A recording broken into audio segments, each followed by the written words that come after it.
There was one performance this year that truly stunned me, not because it was great, but because it was shocking. It wasn't in a movie. It was real life. It was raw, unfiltered, and unsettling. It wasn't a scripted scene meant to entertain or provoke thought in the controlled environment of a film. This was something that happened in front of millions, a moment that should have never occurred, yet it did.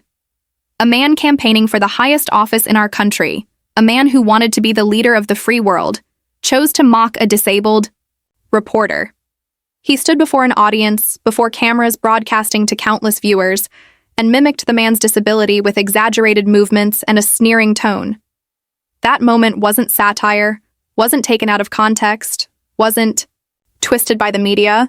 It was exactly as it appeared, an intentional act of humiliation at the expense of someone who could not fight back in the same way. The first time I saw it, my heart sank. It was as if time stopped for a second, and all I could think was, is this who we are now?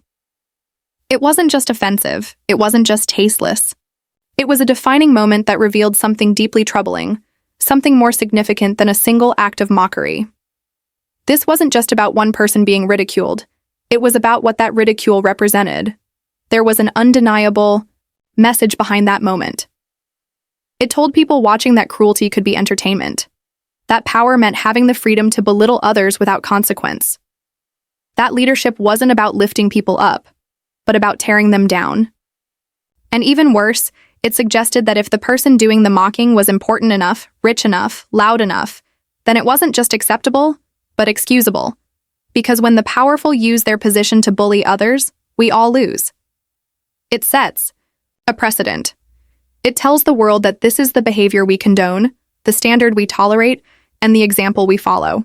If someone with immense influence can degrade others without consequence, it emboldens cruelty at every level of society.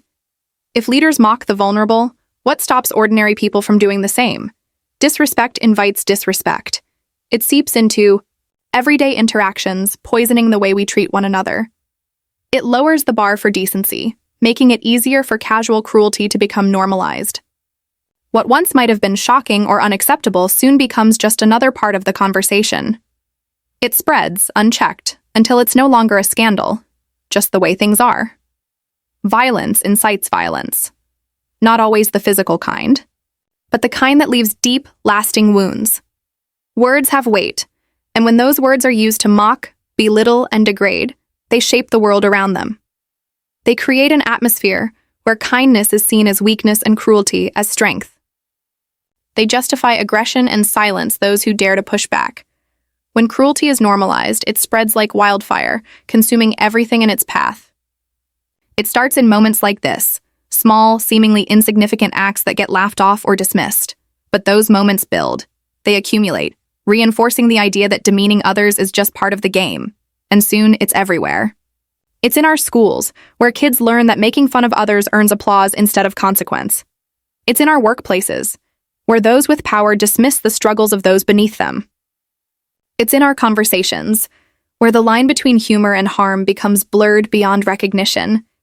It would be easy to pretend that it was just a single moment, that it didn't matter, that it was just a joke. But it wasn't. It was a reflection of something deeper, something more disturbing. It was a warning, a glimpse into a reality where cruelty isn't just tolerated, but celebrated. A world where the strong trample the weak and laugh about it afterward. Leadership is supposed to be about setting an example, about inspiring people to be better. It's about responsibility, about recognizing the impact of words and actions. But what happens when those in power reject that responsibility? What happens when they use their platform not to unite, but to divide? What happens when they make a mockery of empathy, of basic human decency? That moment was more than just an offensive gesture.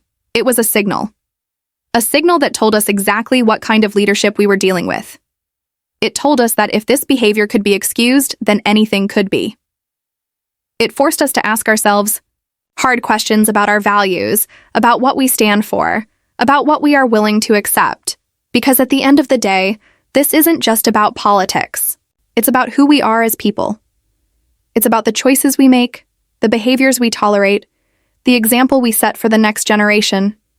It's about the kind of world we want to live in.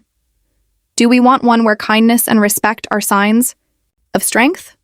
Or do we want one where power is measured by how much pain we can inflict on others? That moment was shocking. But what's even more shocking is that so many were willing to brush it aside. And if we let that happen, if we pretend it didn't matter, then we allow that cruelty to take root. We let it become the norm. And once that happens, the damage is almost impossible to undo. Imagine being so powerful that when someone calls out your terrible behavior, your first instinct is not to reflect, not to defend yourself with logic or reason, but to attack their credibility. It doesn't matter that they are one of the most universally respected figures in their industry. It doesn't matter that their body of work has spoken for itself over decades, earning them the admiration of their peers and the public alike. The moment they criticize you, your immediate reaction is to try to diminish them, to reduce their worth to nothing. It's a knee-jerk response, a tactic of someone who cannot handle even the slightest pushback. As if their credibility evaporates the second they dare to challenge you.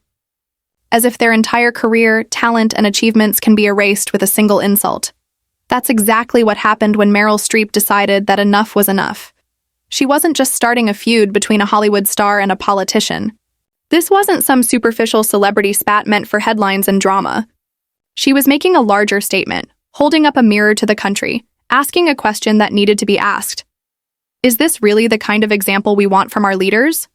Do we want someone who attacks instead of leads, who retaliates instead of listens, who prioritizes their ego over the responsibility they carry?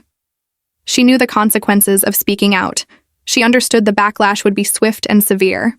She knew how the internet operates, how political machines work, how quickly powerful figures and their supporters can turn criticism into a personal attack. But she did it anyway, because some things matter more than comfort. Some truths are too important to be left unsaid. It's embarrassing, it's terrifying to put a target on your forehead, she admitted, fully aware of what was to come. But right now, I am the most overrated actress who likes football of my generation. Her words were not just criticism, they were a warning that if we allowed this behavior to go unchecked, it would continue to escalate. That this was not just about one moment or one individual, but about a culture that was shifting towards something darker, something meaner, something that could have serious consequences if left unchallenged. The reaction was immediate. The internet exploded. People debated, discussed, analyzed every word she said. Some praised her bravery, others dismissed her message, but no one ignored it.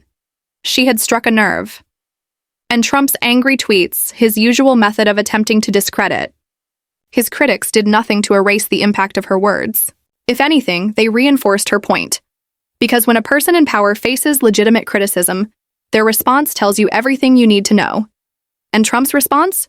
It was defensive, petty, and entirely predictable. Instead of addressing what she said, instead of engaging in any meaningful dialogue, he went for the same tired attack, call them overrated. As if that would make the truth disappear. As if the world hadn't already seen exactly what he had done. And that's what made this moment so powerful.